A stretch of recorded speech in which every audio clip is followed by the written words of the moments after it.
So if you haven't heard, OnlyFans is banning porn. You know, the very thing that made them big. Pun intended.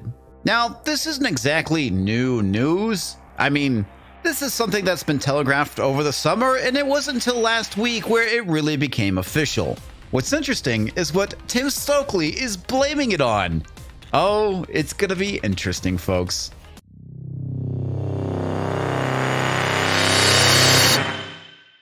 Welcome back, Pixel Nation Comics Division here.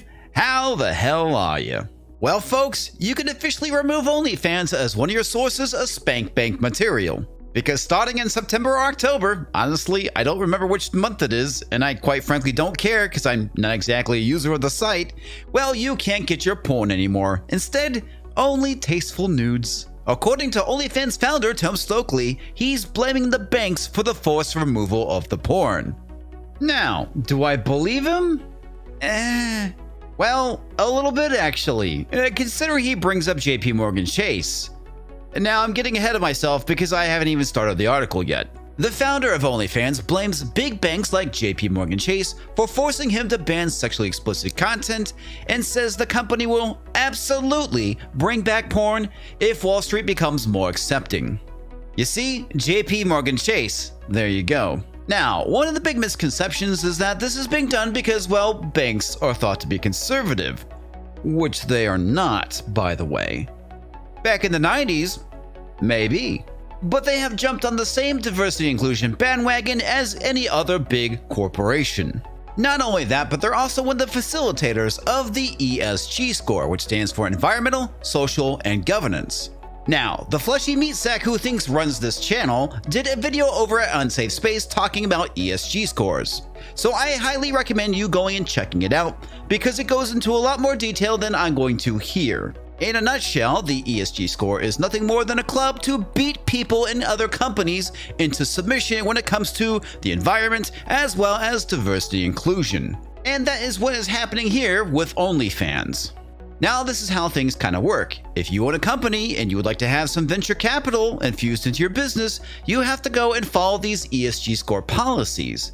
After all, these companies have been infested with wokeness and intersectional feminism, which means porn is bad, and that's why it's coming from the left rather from the right. And if you like more proof on this, you don't have to look too far back. Back in 2019, JP Chase banned the accounts of several conservative activists such as Enrico Tarrio, Joe Biggs, Laura Loomer, and Lady Alchemy. Now, to me, that doesn't sound like something some conservative institution would go and do. The change in policy, we had no choice. The short answer is banks. OnlyFans founder and CEO Tim Stokely told the Financial Times on Tuesday. So my question is, why aren't they looking for another bank then? I mean, come on. It's not like the prawns is new to the inner tubes or anything. After all, websites have been charging people for prawns for years now. Unless this is related to venture capital, which we'll get to shortly. Or simply this really could be the case of the frog being boiled in the pot very slowly. After all, the financial institutions have been going after the firearms industry for a number of years now, making it very difficult for firearm manufacturers and dealers to go and sell legal products.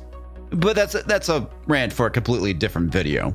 He said, unfair. Banks often unfairly flag transactions or even outright refuse to work with OnlyFans due to reputational risk, making it difficult for the company to transfer money to the hundreds of thousands of sex workers who use the platform to sell explicit photos and videos. Now, if there's any millionaires or billionaires that are hearing the sound of my voice and you happen to be conservative, you might want to think about starting your own financial institution. Why? Because odds are anyone to the right of Bernie Sanders in the next couple of years will be facing financial extinction. Stokely's comments come less than a week after OnlyFans announced it will ban sexually explicit content on the platform while still allowing some nudity. Many sex workers who use OnlyFans said they were blindsided by the abrupt rule change after having built lucrative followings selling dirty pictures and videos on the platform. Now, I do have to point out that this is one of the issues when you use a third-party application such as OnlyFans or Twitter or YouTube and you don't use your own website, which you actually have control over, because one of these days they can simply change a rule and you're screwed. No pun intended. I am beyond disappointed in OnlyFans' decision. Angry and betrayed would be a more accurate description. OnlyFans creator Courtney Tilia, who rakes in between $20,000 and $100,000 per month on the platform, told the Post over the weekend. Holy shit! I'm in the wrong business! Stokely argued that the explicit content ban is designed to protect people like Talia, which I find completely laughable because usually most feminist policies end up hurting other women. You guys remember that whole grid girl thing that happened a number of years ago? Yeah, that was because of feminism as well. Women helping women sabotage their careers. This decision was made to safeguard their funds and subscriptions for increasingly unfair actions by banks and media companies. We obviously do not want to lose our most loyal creators, he said.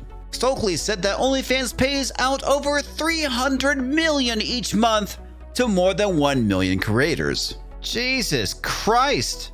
Hold on there a second, folks. I need to take care of something. Hey, honey? Have you thought about starting an OnlyFans account? I'll take that as a no. The founder also slammed several big banks by name for discriminating against sex workers. JP Chase is particularly aggressive in closing accounts for sex workers or any business that supports sex workers, he said. Bank of New York Milan, meanwhile, has flagged or rejected every wire transfer associated with OnlyFans, making it difficult for the company to transfer money into its creators' bank accounts, according to Stokely. He also accused London-based Metro Bank for abruptly closing OnlyFans' corporate account in 2019. JP Chase declined to comment. Stokely said that if banks became more accepting of sex workers, OnlyFans would absolutely allow sexually explicit content on his platform once again. In my opinion, I don't think Stokely has gone and explored all of his options. I mean, come on. There has to be a way for him to go and pay the smut peddlers who use his platform.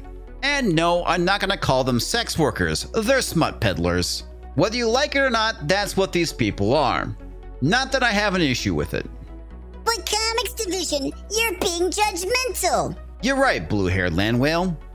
I am. In order to help enforce the new policy when it takes effect on October 1st, Stokely said OnlyFans is hiring nearly 200 new moderators to join the company's team, almost 1,000 people who are involved in policing content. Can you imagine being paid to look at other people's smut for a living? I wonder what their lanolin bill is. He also pushed back on reports that OnlyFans is trying to shake its seedy image in order to attract money for more traditional venture capital investors. Now, I'm not going to say that this is the only reason, but I'm pretty sure it's one of the primary ones. After all, like I stated previously, if you want to get money from a financial institution to go and invest into your company, you have to go and play by their rules. And those rules being defined by ESG. We didn't make this policy change to make it easier to find investors, Stokely said.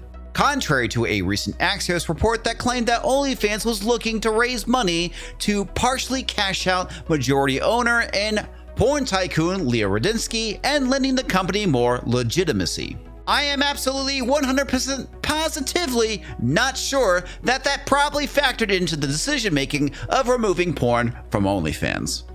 The company recently launched a safe-for-work iPhone and Android app called OFTV that does not allow nudity, part of what many observers saw to be a broader push to clean up the company's image. Or they just could have enabled a more mobile-friendly website to get around this problem. I'm pretty sure it does play into them wanting to clean their image up though. Many investment firms have agreements that prevent them from investing in vice industries like porn, alcohol, and firearms. And those policies being, say it with me, folks, environmental social governance. That's right, folks, the dystopian woke future will be created by financial institutions and their data points. So if you want to go and prevent this nonsense from actually happening, now's the time to start thinking about doing something in the near future. Well, as you can tell, I'm still working on the new outro. So, sorry to all my Subscribe Star supporters who I adore and love for supporting me. I'll make sure to get that fixed for the next video. But in the meantime, I'll catch you next time, folks.